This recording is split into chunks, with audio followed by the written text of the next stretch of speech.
ઉત્તર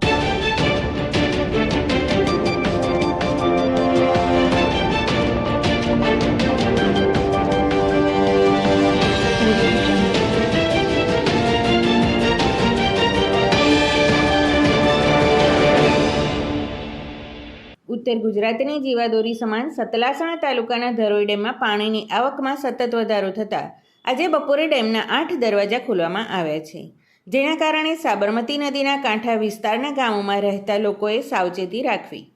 ધરોઈ ડેમના સત્તાવાળાઓએ આપેલી માહિતી મુજબ આજે બપોરે 2 વાગે ડેમની સપાટી 619.34 ફૂટ પહોંચી હતી, જેના કારણે ડેમમાંથી પાણીનો પ્રવાહ 79,540 ક્યુસેક પાણી છોડવામાં આવ્યું છે અને ડેમના 8 દરવાજા 7.55 ફૂટ ખોલવામાં આવતા નદીમાં પ્રવાહ વહેતો થયો હતો. સમાચાર અને જાહેરાત માટે સંપર્ક કરો પ્રકાશ સોની 94 294 35 034, અલ્પેશ બારોટ 93 774 26 544. વિસનગર કે ન્યૂઝ.